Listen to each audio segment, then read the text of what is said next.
कि ऐसा नहीं है कि हमने आमंत्रित किया है और कविता पाठ के लिए भोपाल में रहते हुए और बल्कि दूर रहते हुए भी कला साहित्य की उनकी अभिरुचि ही है कि उनने लगातार यहाँ ऐसे हम जब आयोजन किए तो उनकी उपस्थिति बनती रही। आप अभी उनकी कविताएं जब सुनेंगे तो जिस पृष्ठभूमि का हमने जिक्र किया, कविता के भूगोल का और जिस तरह का उनका काम है, उसका गहरा असर या गहरी छाप उनकी कविताओं पर है। वो मानवीयता के ओतप्रोत की कविताएं हैं। मैं बहुत सम्मान से नेहल शाह जी को काव्य पाठ के लिए आमंत्रित करता हूँ। आदरणीय नेहल जी।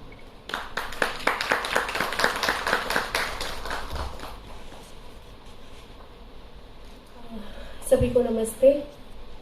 और सबसे पहले मैं भारत भवन का और प्रेम शंकर जी का तहे दिल से आभार व्यक्त करना चाहूँगी कि मुझे इस मंच पर अपनी कविताएं साझा करने का उन्होंने एक मौका प्रदान किया। और अपने बारे में ज़्यादा ना कहते हुए मैं सीधे कविताओं से ही अपनी बात रखना चाहूँगी।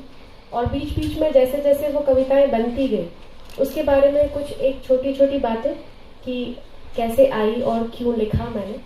तो सबसे पहले आप लोगों का हालचाल पूछ लेती हूँ अपनी कविता के माध्यम से। तो शुरू करते हैं। कर सकती हूँ क्या शुरू?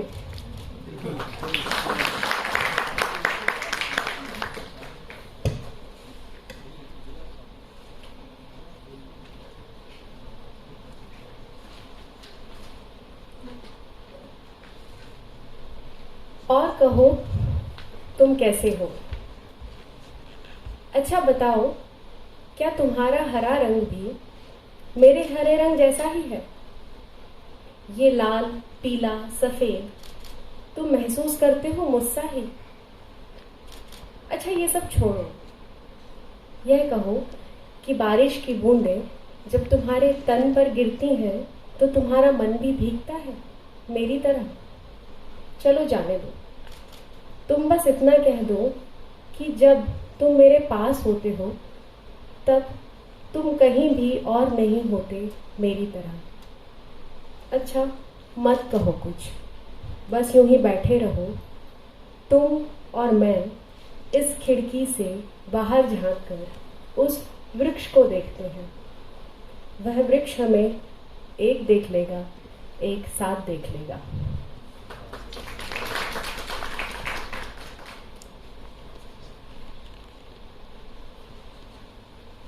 दूसरी कविता मैं अपने पिता को समर्पित करना चाहूँगी क्योंकि उनका हमेशा से मेरे ऊपर आशीर्वाद रहा। और अभी चूंकि बस दुनिया में नहीं है तो मैं उनको याद के तौर पर मैंने उनके लिए एक कविता लिखी थी जो सहजता से ही आ गई थी और उसी का जिक्र करती हूँ। अब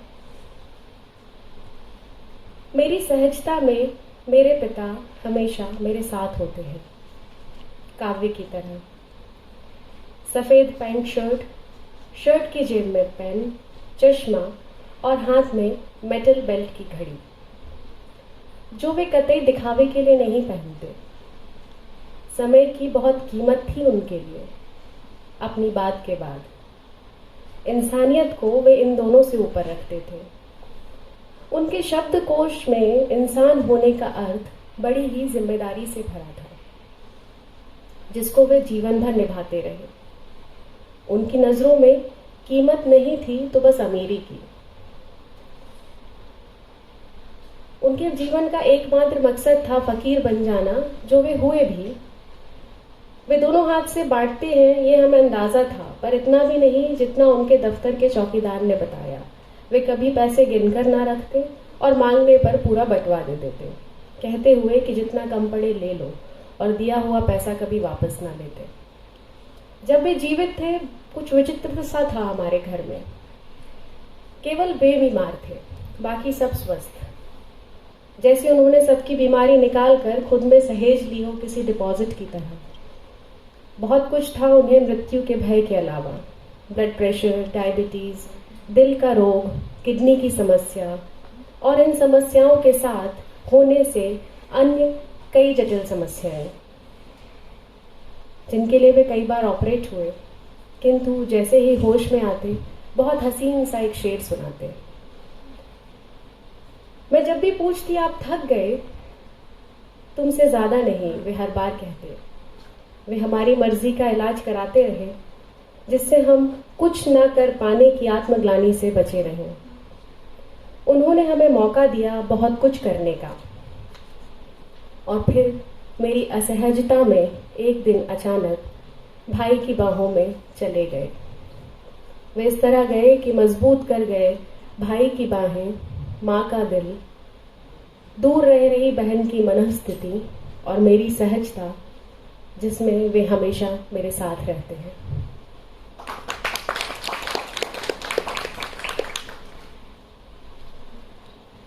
चूंकि भोपाल के ऐसे अस्पताल में काम करती हूँ जहाँ पर गैस त्रासदी की वजह से जो अस्पताल खड़ा हुआ है, भोपाल मेमोरियल अस्पताल एवं अनुसंधान केंद्र, तो गैस त्रासदी की बात ना हो मेरी कविता में, ऐसा हो नहीं सकता। इसलिए मैं अगली कविता सुनाना चाहूंगी, हमीदा बी।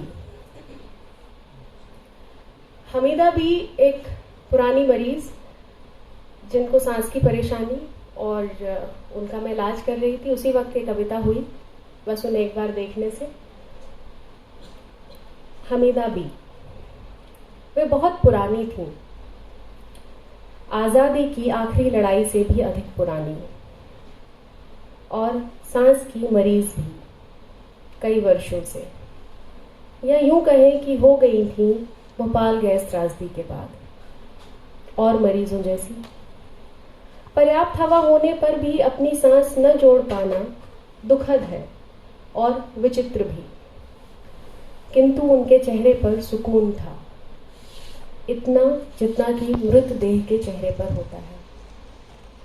मुझे तकलीफ में उनका इतना सुकून असहज कर देता। तकलीफ बढ़ने पर उन्हें आईसीयू ले जाया गया। कुछ बेभान सी हो गई थी वे, लेकिन उन्हें सब याद था। होश में आते ही बोली, उन्होंने मेरे हाथ बांध दिए थे।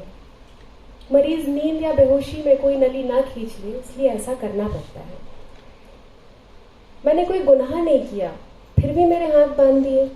उन्हें उनके हाथ बांधना बहुत दुखद लगा, सांस ना ले पाने से भी ज्यादा दुखद मुझे भी। वे दिन में कई बार हाथ उठाकर अल्लाह से अपने उन गुनाहों की माफी मांगती थीं जो उन्होंने कभी किए ही नहीं। मुझे आश्चर्य हुआ कि उन्हें हर बात का होश है, बस वे अपनी सांस नहीं ले पा रही हैं।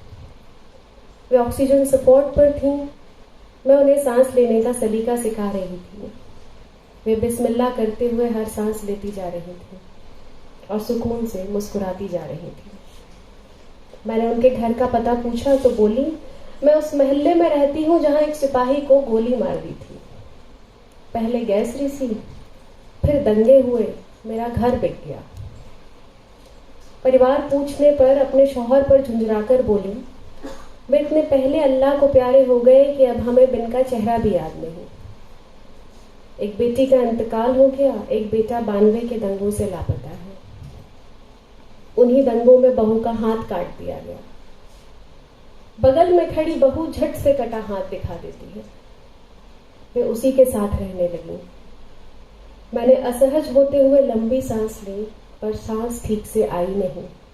मैंने फिर कोशिश की, उस सलीके से सांस लेने की जो मैं उन्हें सिखा रही थी। मैं कुछ बेहतर हुई। लंबी गहरी सांसें लेते हुए उन्हें फिर सिखाने लगी सांस लेने का सही सलीका। वे हर सांस के पहले बिस्मिल्लाह करती, सांस लेती और उसी सुकून से मुस्कुराती।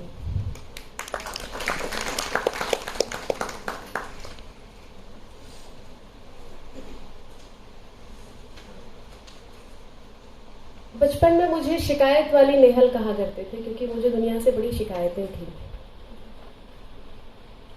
शिकायतें बड़ी होती गई और मैं भी बड़ी होती गई, साथ साथ बड़े हम दोनों। और उस शिकायत का सबसे बड़ा हिस्सा था कि जो स्त्रियों की संरचना है उसको आज तक कोई स्वीकृति मिली नहीं, और मैं ये बचपन से देखती जा रही हूँ। तो एक उसी विषय पर एक कविता कि स्त्री की संरचना को क्यों हम स्वीकृति नहीं दे पा रहे हैं।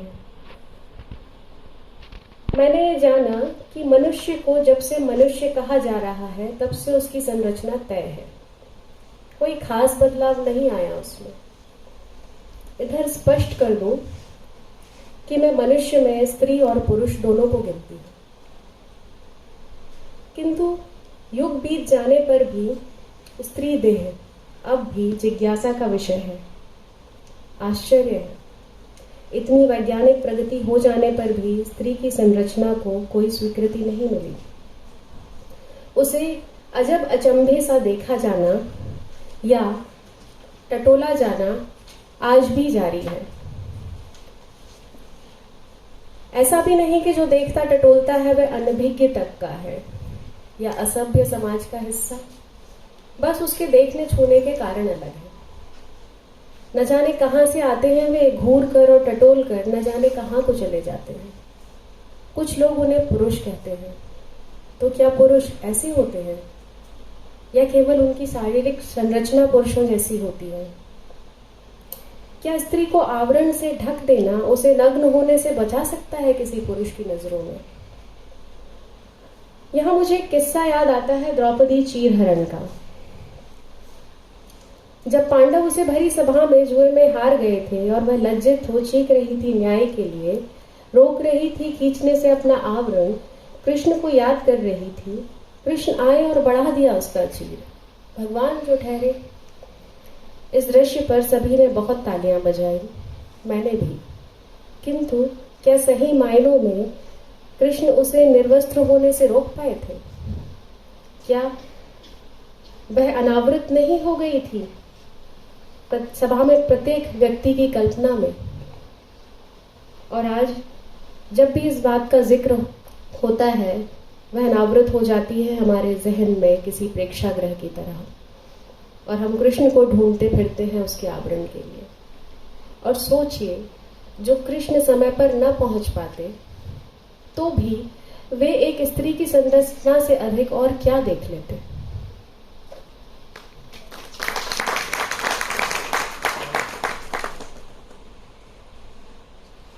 अभी मेरे पास शायद 2 कविताओं का समय और है।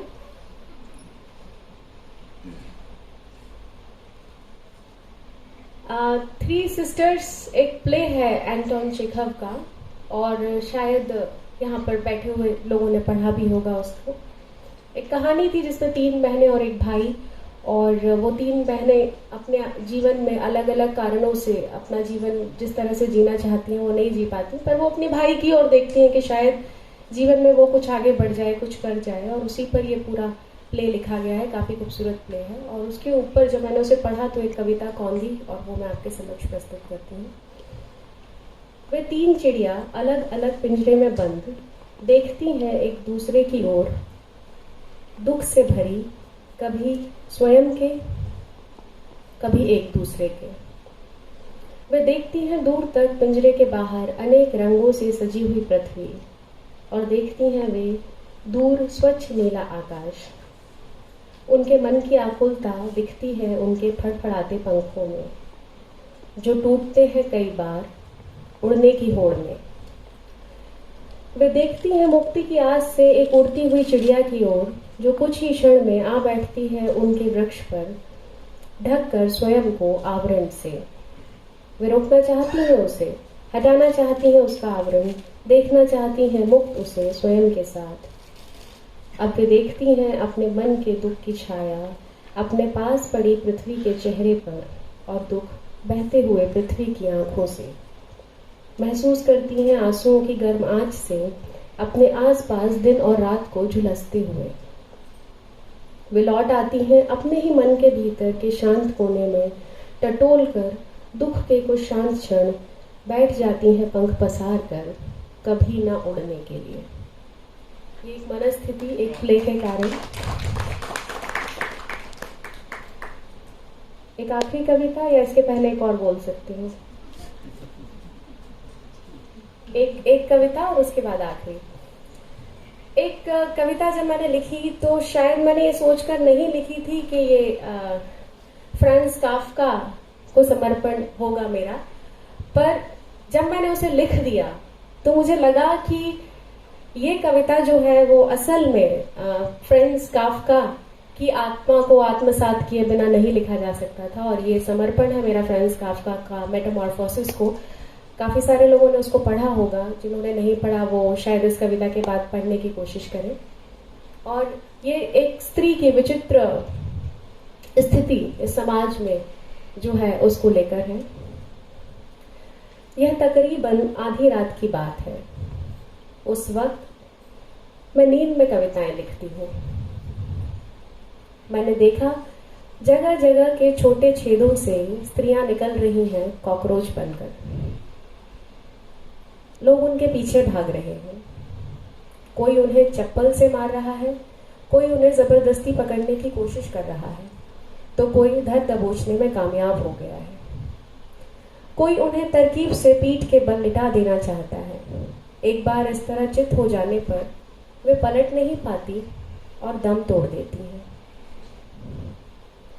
कुछ तो बस उन्हें देखते ही मार देना चाहते थे, कुछ सुंघाकर, किंतु वे निकलती जा रही हैं। अंतहीन स्त्रियां पनपती जा रही हैं गटर में, जो उनका जीवन है। कॉकरोचों से किसी को कोई हमदर्दी नहीं थी, स्वप्न में भी नहीं। इससे किसी के कल्चर्ड होने का भी कोई संबंध नहीं था। कॉकरोच के संबंध में सब लगभग एक ही तरह सोच रहे थे। उनके घरों के कॉकरोच को ठिकाने लगाने के उनके अपने उपाय थे। मैंने पहले कभी देखा था कि कॉकरोच कुछ दूर तक उड़ सकते हैं, किंतु स्त्रियों के रूप में वे अपना ये गुण भी खो चुके थे। जैसे ही सुबह होने लगी तो कॉकरोच पुनः स्त्रियों में तब्दील होने लगे। मैं घबरा गई, कुछ भी ना लिख सकी, नींद से जाग गई। खुद को शीशे में देखा तो सिर पर 2 एंटीने और पीठ पर 2 बेजान पंख लगे हुए थे।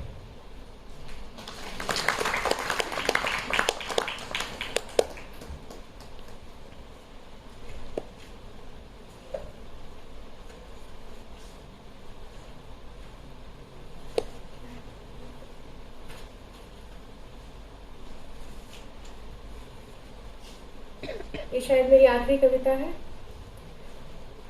आज के सत्र के लिए। आम्रपाली। तुम्हें पता है, बाहर की दुनिया का आकर्षण पानी पर तैरते पत्ते की तरह है। तुम उसे तैरते देख तो सकते हो, किंतु उस पर बैठकर पार नहीं हो सकते। सुना मैंने, तुम्हें मेरे प्रति आकर्षण है, बाहर की दुनिया का सा। मैंने जाना कि तुम मुझ पर अलग नजर रखते हो, है ना हर्षदेव?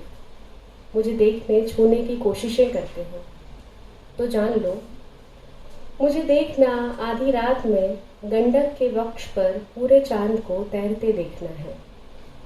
हर लहर पर डोलता हुआ चांद अपने अनेक वृत्तों के साथ। देखा है कभी आधी रात को इटलाती नदी में तैरता पूरा चांद? अच्छा बताओ, तुमने मिट्टी को छुआ है कभी, गीली मिट्टी को, जिससे कोई आकृति बन सके? मुझे छूना मिट्टी को छूने जैसा है। तुम मुझे छूना चाहते हो ना, तो जाते हुए कुम्हार के घर की मिट्टी टटोल लेना। मुझसे मिलना पानी में नीले रंग का मिल जाना है, वही नीला जो पानी को गहराई में देखने पर मिलता है। दरअसल नीला अलग होता है और पानी अलग, पर दोनों कैसे एक दिखते हैं, है ना? अब कभी मिलना हो मुझसे तो किसी गहरे पानी की पोखर से मिल लेना। मुझे सुनना हो तो दूर नदी के किनारे बैठ किसी मंदिर की संध्या आरती सुन लेना। मैं बोलते हुए उतनी ही पवित्र दिखती हूँ। कभी सुनी है तुमने वह मधुर ध्वनि? मुझे जानना चाहो तो ऋषि के मुख से निकली ऋचाओं को दोहराना। उनकी पवित्रता में जितना गहरा उतरोगे उतना खुद से मिल जाओगे। जानना चाहोगे ना तुम अब भी मुझे? ये क्या तुम मुझे बंद कमरों में पाने की इच्छा रखते हो? वहां मूर्छित देह के सिवा कुछ भी नहीं। मेरा मन तो चिड़ियों का साथी है, रहता है किसी महान वट वृक्ष की छांव में मेरे जन्म से ही। मेरी आत्मा बहुत निजी है। क्या सुन रहे हो तुम बाहर से आती हुई वे आहटें? क्या तुम नहीं जानते, वहां अंधकार हो चला है, घुप मेरे हृदय की तरह, काला गहरा घुप, अंधकार की ओर से झांकता हुआ अंधकार। क्या कहा? तुम्हें अंधकार नहीं पसंद? और तुम्हें पसंद हूं मैं। क्या तुम्हें अनुभव है युद्ध के बाद की खामोशी का? देख रहे हो क्या तुम वह मार्ग? वहां दूर तक कोई नहीं है, बस खामोशी है, दर्द से भरी मेरी आंखों की तरह। सब समाप्त कर देती है वह, चाहे अजात शत्रु हो या कोई और तुम गुम हो जाना चाहते हो मेरी आंखों में। लौट जाओ कि आम्रपाली अब यहाँ नहीं रहती, वह अब कहीं नहीं रहती। बहुत बहुत शुक्रिया।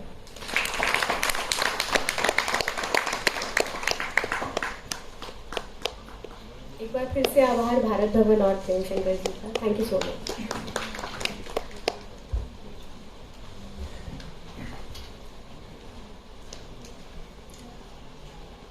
आपका बहुत आभार नेहल, सचमुच में आपने बहुत सुंदर कविताएं सुनाई, बहुत अच्छी शुरुआत। और जाहिर है समय की अपनी मर्यादा है, सीमा है, लेकिन बहुत सुंदर कविताएं आप लिख रही हैं। आपके लिए खूब सारी शुभकामनाएं। अब मैं अगले कवि के रूप में ऋतु पल्लवी जी को बुलाना चाहता हूं। ऋतु जी, जैसा कि मैंने नेहल जी के बारे में भी कहा, इस समय जो ऐसे